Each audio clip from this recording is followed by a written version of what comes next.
आइए सुनिए, देखिए, समझिए सनातन सत्य।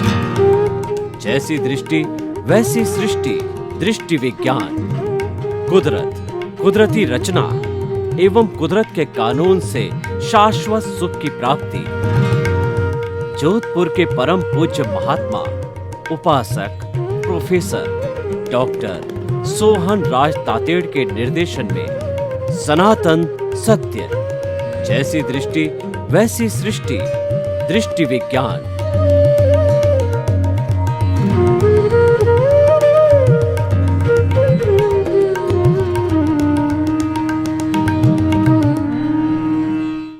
भाई और बहनों, मातृशक्ति को नमन आज का अति उत्तम विषय है कि परद्रव्य में इतनी आकर्षण शक्ति क्यों।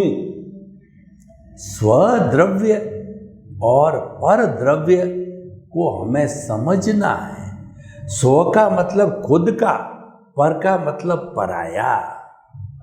खुद का जो स्वद्रव्य है वो हमारी आत्मा है, हमारी चेतना है, वो कॉन्शियसनेस है, वो हमारा प्रभु ईश्वर भगवान परम पिता परमेश्वर हमारे भीतर बैठा है। इसके कुल 23 नाम हमारे भारतीय धार्मिक ग्रंथों में दिए गए हैं। तो ये तो स्वद्रव्य हो गया। पर द्रव्य, पराया द्रव्य जो हमारे काम आता है, स्वद्रव्य साध्य है, पर द्रव्य साधन है, वह है जड़।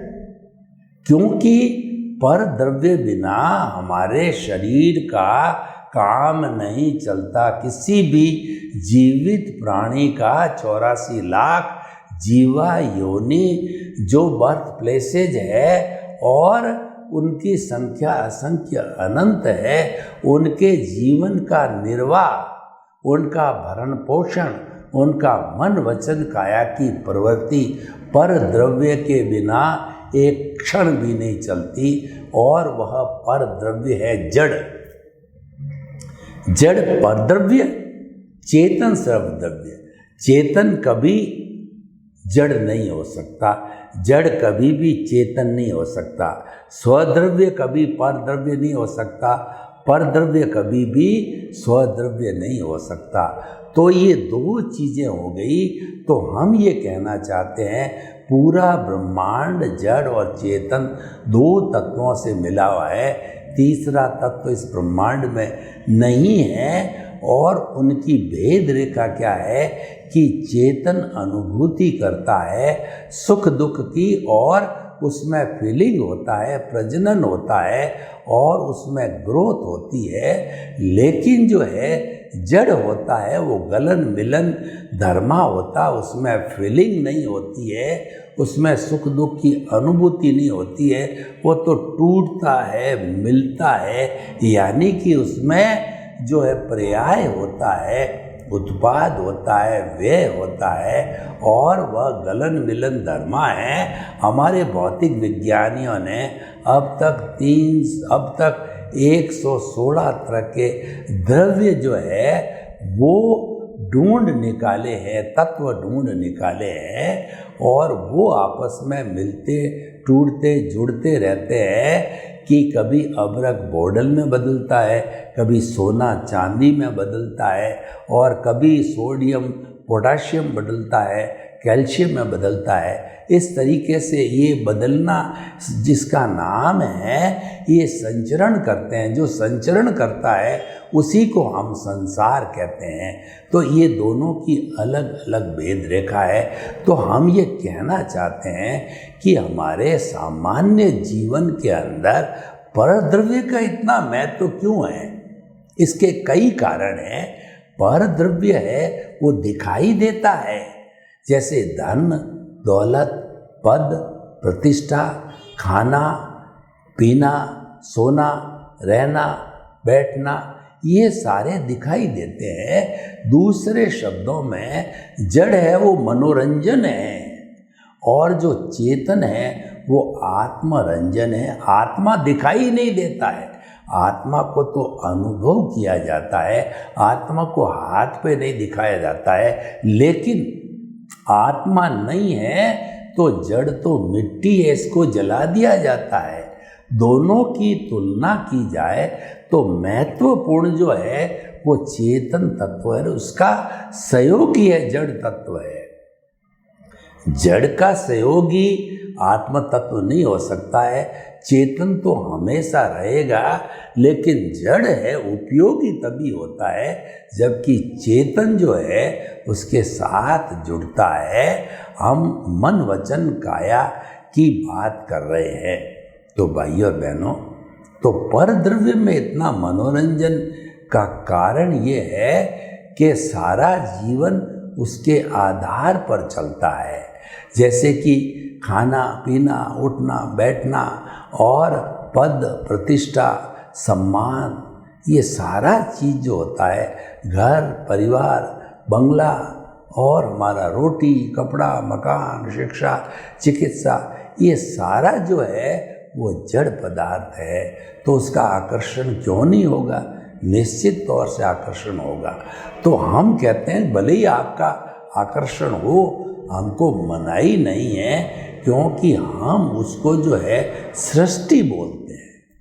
सृष्टि को बदलने का हमारा कोई मकसद नहीं है, सृष्टि को हम टच भी नहीं करते हैं। तो हम क्या है, स्वद्रव्य को ट्रस्ट करते हैं।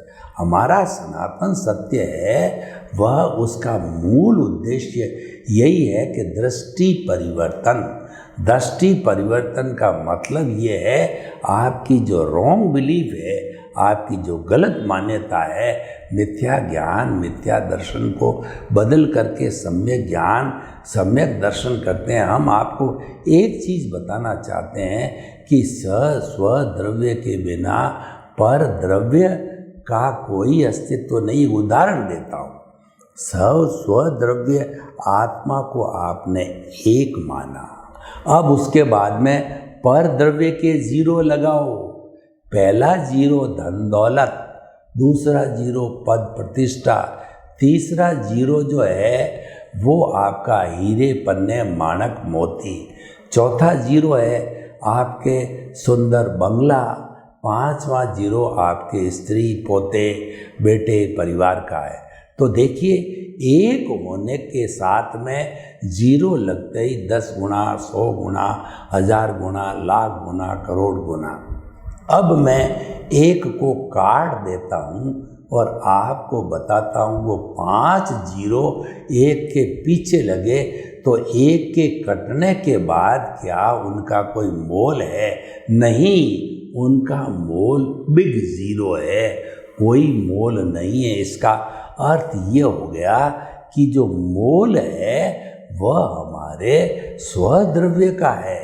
स्वद्रव्य है तो हम हैं, पर द्रव्य है तो डॉक्टर कहेगा नाउ ही इज डेड, इसको जला दो, शमशान में ले जाके जला दिया जाता है। ये यूनिवर्सल ट्रुथ है, ये सार्वभौम सत्य है।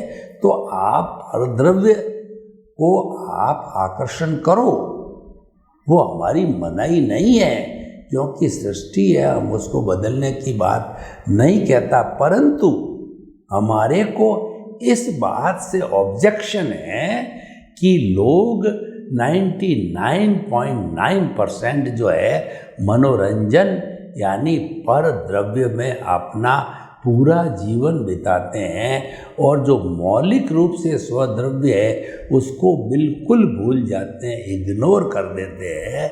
तो इस बात का हमारे को ऑब्जेक्शन है कि आप मूल तत्व स्वद्रव्य को कभी भी मत भूलो, क्योंकि हंसा उड़ गया, वो चला गया तो फिर पीछे खाक है, मिट्टी है, उसको जला दिया जाएगा। तो भाइयों और बहनों, हम क्या करें ऐसी स्थिति में? ऐसी स्थिति में हम जो है इसको 2 भागों में विभाजित करते हैं, व्यवहार जगत और निश्चय जगत। यानी कि जो है वो रहो भीतर जियो बाहर, यानी जीवन है आप कमलवत कीजिए, जग माही ऐसो रहो, जो अंबुज सर माही रहे नीर के आसरे, पर जल छुवत नाही। Remain in the world as a lotus remains in the mud. जो कमल का जो फूल होता है वह जो है वो कहना चाहिए दलदल में पैदा होता है, कीचड़ में पैदा होता है और फिर ऊपर डंडी के साथ आ जाता है। और कमल जो है सूर्य के जो है रोशनी से खिलता है और रात में बंद हो जाता है। तो अब जो कीचड़ है वो तो समझता है, क्योंकि उसकी जड़ है वो कीचड़ में है, तो कीचड़ तो समझता है कि कमल का पौधा हमारे साथ, और कमल क्या सोचता है कि मैं तो सूर्य यानी प्रभु से मेरा तार जुड़ा हुआ है। तो इसीलिए आप दुनिया में ऐसे रहो कि व्यवहार सारा निभाओ, परिवार, धन, संपत्ति, सृष्टि पूरी निभाओ, लेकिन आप हर क्षण अपना जो आर्ट ऑफ द विजन है उससे जुड़े हुए रखो। आपकी समझ के अंदर आर्ट ऑफ द विजन होना चाहिए कि ये मेरा भुगतान है, परिणाम है, ये मेरा जो है वो कहना चाहिए कि उदय प्रारब्ध है और ये पूर्व निर्धारित है, यानी कि ये व्यवस्थित है, ये साइंटिफिक सर्कमस्टेंशियल एविडेंसेज है, ये ऑटो मोड से चलती है, ये मैं पीछे से लेके आया हूँ, मेरी इसमें कोई स्वतंत्रता नहीं है, ये तो अपने आप चलेगा, मैं टांग अड़ाऊँगा तो भी चलेगा, फेरबदल नहीं होगा। क्योंकि एक बार कोई फिल्मा दी जाती है, थिएटर में चली जाती है, फिर उसके अंदर नो करेक्शन, नो चेंजेस। ठीक उसी तरह से हमारा जन्म से मृत्यु तक जीवन है, वह एक टेप की तरह, एक फिल्म की तरह, एक स्क्रिप्ट की तरह मन वचन काया की बैटरियाँ जो पिछले जन्म से चार्ज होके आई है, हिसाब की तरह, भुगतान की तरह, लेने के अनुसार, देने के अनुसार हिसाब के रूप में चलता है। और उससे अगर हम जुड़ गए यानी संपर्क कर लिया, यानी हमारा जो उदय भाव चल रहा है उसके साथ हमने रिएक्शन किया, मेल मिलाप किया, उसमें इंटरेस्ट लिया, तो वो जो चल रहा है वो तो राग द्वेष है, वह तो अज्ञान है। तो अज्ञान के साथ आप जुड़ गए तो अज्ञान और बढ़ गया। तो आपका जो लक्ष्य है अज्ञान को बनाने का है या घटाने का है, क्योंकि अज्ञान का नाश ही सच्चा नाश है। अज्ञान का जो है त्याग ही सच्चा त्याग है। आप तो अज्ञान को त्यागो, यानी आप जो है वह रॉन्ग बिलीफ को समाप्त करके राइट बिलीफ में आओ, यानी सम्यक ज्ञान, सम्यक दर्शन, दृष्टि में फिट करके उसका डेवलपमेंट करते रहो, करते रहो, करते रहो, और उसके बाद के अंदर निमित्त निर्दोष अकर्ता और शुद्ध आत्मा का व्यवहार निभाते रहो कि इस दुनिया का हर प्राणी है वह कर्ता नहीं हो सकता। कर्ता तो व्यवस्थित शक्ति है। हम सभी प्राणी निमित्त हैं, और निमित्त मान लिया इसका मतलब अकर्ता भाव जन्म जन्मांतर के लिए चौकड़ी लग गई। चौकड़ी कैसे लगती है? कभी आप पावर हाउस में जाते हो तो थंब के ऊपर डेंजर लिखा हुआ होता है, रेड लाइन के अंदर क्रॉस होता है, एक हड्डी होती है खड़ी और एक खोपड़ी दिखाई जाती है, डेंजर लिखा होता है। इसका मतलब है इसको टच नहीं करना है। इसमें 11 kVA 33 kVA की पावर चल रही है और आपने टच कर दिया, आप अर्थ हो गए, आप भस्मीभूत हो जाओगे। इसका अर्थ ये है कि आपने उदय प्रारब्ध को टच किया, आपने उसको स्पर्श किया, आप उससे अलग नहीं रहे, तो आपका ये जो है जन्म जन्मांतर में जैसा चला आ रहा है कि ये बढ़ता रहेगा, कार्बन शरीर कॉजल बॉडी का घनत्व वॉल्यूम है वो बढ़ता रहेगा। हमको तो घटा करके इसको जीरो करना है, तभी मुक्ति है, और यही हमारे जीवन का लक्ष्य है। तो भाई और बहनों, आकर्षण अपनी जगह है और आपको वो निभाना पड़ेगा। मैं ये नहीं कहता हूँ कि आप व्यवहार पक्ष को गौण कर दो, कर ही नहीं सकते। वो तो उदय प्रारब्ध के अधीन है, वो तो कुदरत के अधीन है, और उसके लिए ऐसा कहा गया कि रंगमंच यह जगत है, कर्म खिलावन हार, और नाना रूप बनाए के चेतन खेलन हार। यानी कि को सुख को दुख देत है, और कर्म देत झकझोर, उर्जत सुरजत आप ही ध्वजा पवन के फेर। जो पवन का फेर चलता है वही मंदिर में रखी हुई ध्वजा को सीधा करता है, लपेटता है। तो हमारा जीवन भी एक कठपुतली की तरह है। वो ऊपर जो धागा लिए बैठा है, वो जो सत्ता है वो हमको नचाती रहती है। हम इस संसार रूपी रंगमंच पर जो है हमारा चेतन यानी आत्मा है, वो अलग अलग रोल करती है। रामायण में कोई राम बनता है, सीता बनता है, हनुमान बनता है, विभीषण बनता है, अलग अलग रोल अदा करते हैं। हम भी कभी माता पिता, कभी पुत्र भाई बनते रहते हैं और अपना रोल अदा करके चले जाते हैं, क्योंकि हमको वो खिलाने वाले हमारे कर्म हैं, वही खिलाते हैं, यानी कर्माधीन होते हैं। और वह जो है उसको खिलाने वाली, संजोग जुटाने वाली कुदरत है, वो द्रव्य क्षेत्र काल भाव के अनुसार जो है वो संजोग जुटाती है, और उसके अनुरूप हमारा जीवन चलता। हमें करना चाहिए, हम छोड़ नहीं सकता, परंतु मान्यता में, हमारी बुद्धि में, हमारे आर्ट ऑफ द रीजन में, हमारे समझ में जो चल रहा है वह कुदरती रचना मानना, वो हमारी सबसे बड़ी साधना है। व्यक्ति साधुपन लेता है सम्यक ज्ञान, सम्यक दर्शन, सम्यक चारित्र की आराधना, सम्यक तप की आराधना, सम्यक चारित्र का पालन करके वो आत्मा का स्पर्श करता है, और स्नेह स्नेह केवल दर्शन, केवल ज्ञान को शुद्धि होते होते आत्मा की प्राप्त करके वो सिद्ध बुद्ध और मुक्त बनता है।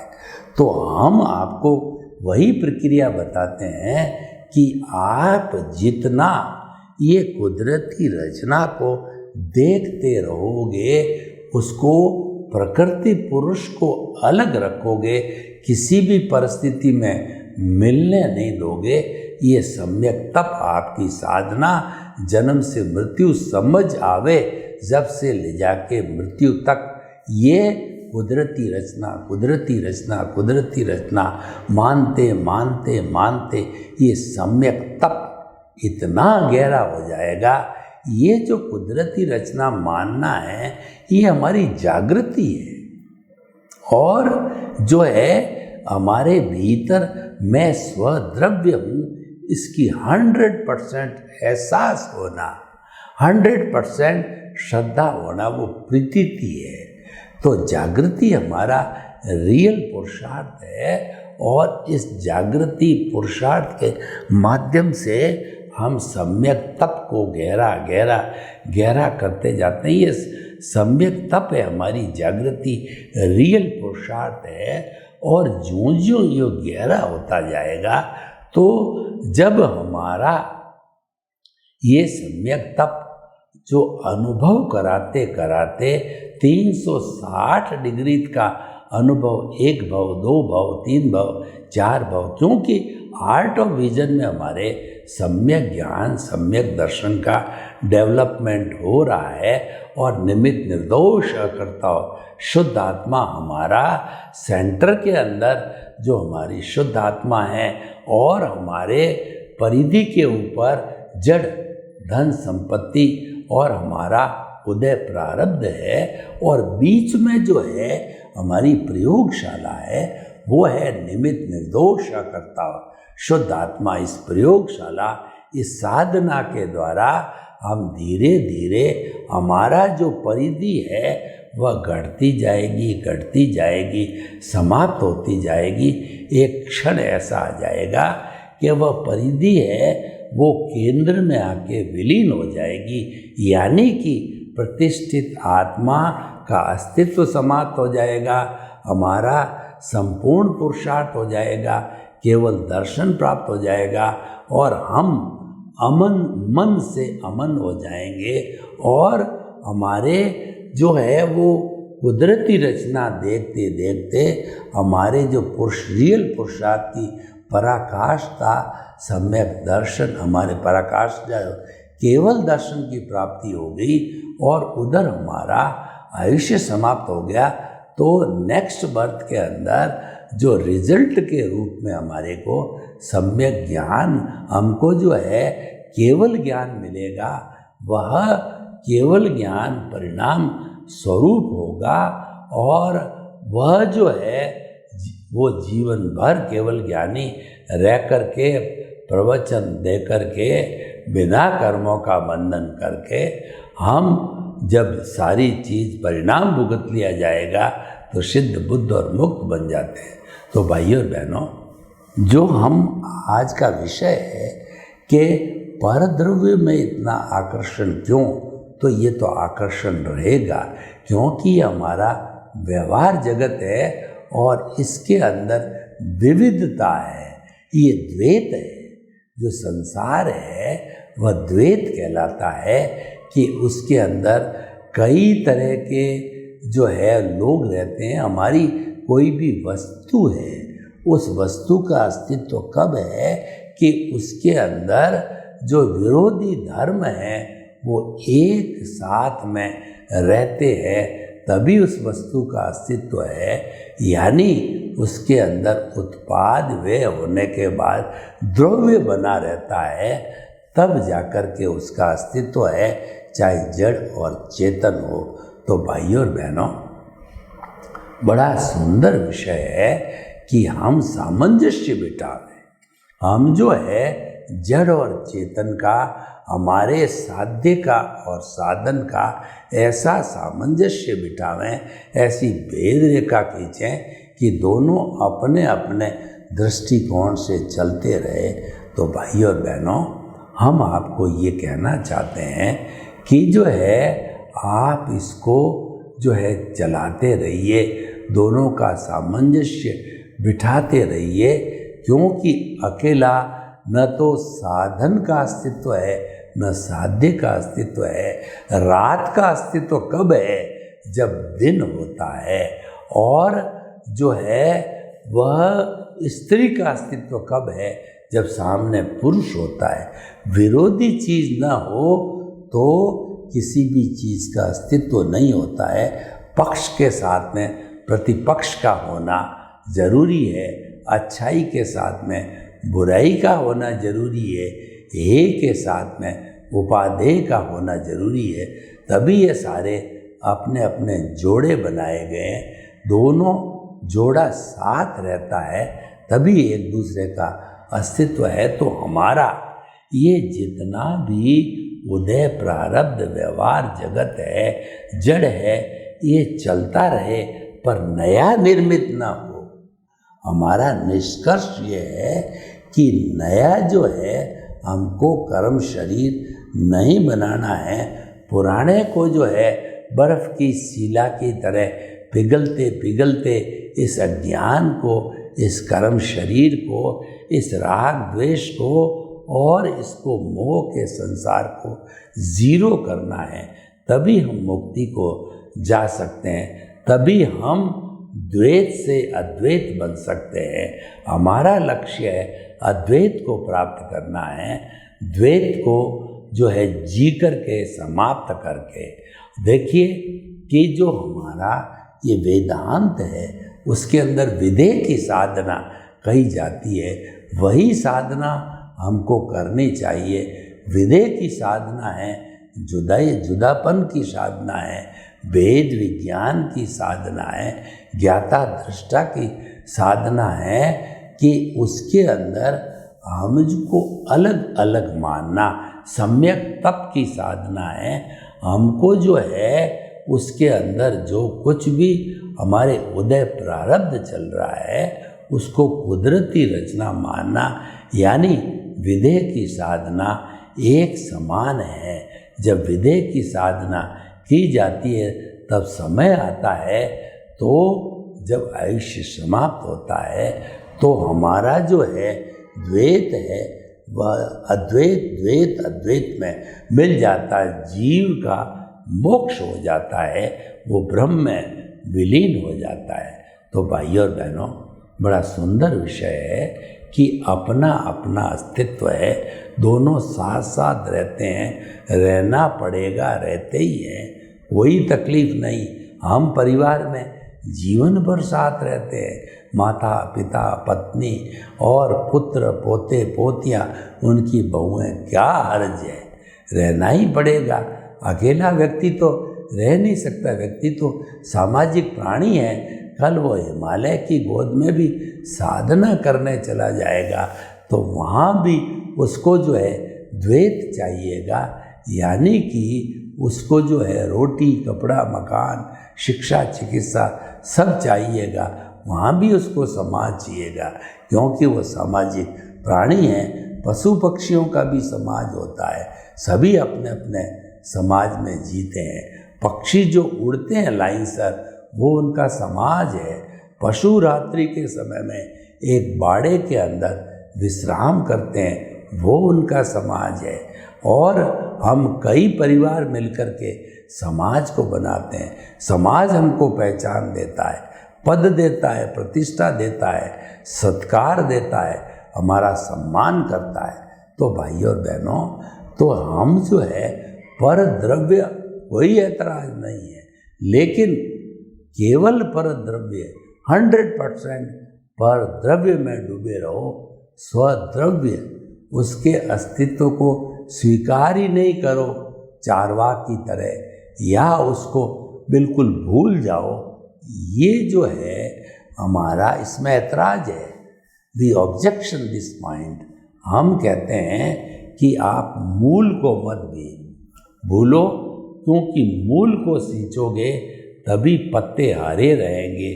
केवल पत्ते को सींचते रहे, मूल को नहीं सींचा तो पत्ते सूख करके गिर जाएंगे, क्योंकि खुराक मूल से मिलती है, पृथ्वी है, भोजन है, पानी है वगैरह है, और हमारे जो लवण तत्व है वगैरह वो सब है, वो जड़ से सिंचित होकर के ऊपर पत्तों तक जाते हैं।